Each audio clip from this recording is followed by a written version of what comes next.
আমার এখানে মিশরি ফার্মে মুরগি আছে। বড়গুলো হচ্ছে 2 মাস, তার থেকে একটু যে ছোট সেটা 1 মাস 20 দিন, আর তার থেকে কিছু ছোট আছে 25 দিন। টোটাল এখানে 3 ধাপে মুরগি আছে। আমার ইনকিউবেটরে ফোটানো হয়েছে, দেখাচ্ছি। ইনকিউবেটর মেশিনে ফোটানো হয়েছে। আমি প্রথমবারের মতন 20 ডিম কিনে ফুটাইছি।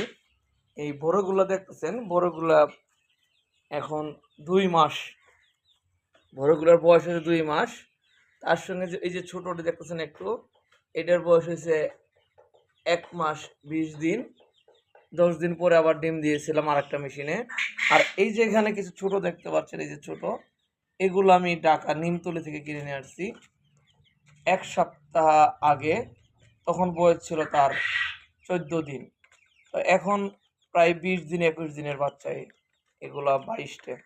তো এখানে মোট বাচ্চা আছে, আমার মুরগি আছে 52 পিস। আরো বেশি ছিল মুরগি, কিছু রোগ হয়ে অসুস্থ হয়ে মারা গেছে। এখানে আমার টোটাল,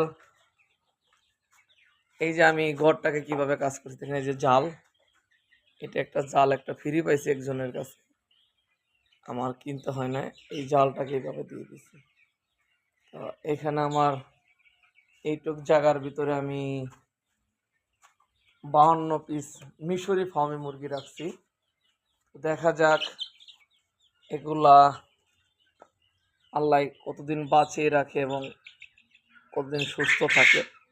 তো এটা আমার জীবনের প্রথম ছোটোখাটো একটা খামার, ফার্ম। তো এখানে কিছু নতুন নতুন রোগ আছে, পুরান রোগ আছে।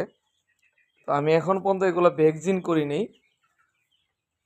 তো আমি আপনাদের কাছে পরামর্শ চাচ্ছি, 2 মাস, 2 মাস, 1 মাস 20 দিন আর 1 মাস বয়সে বাচ্চাদের কি ভ্যাকসিন করব।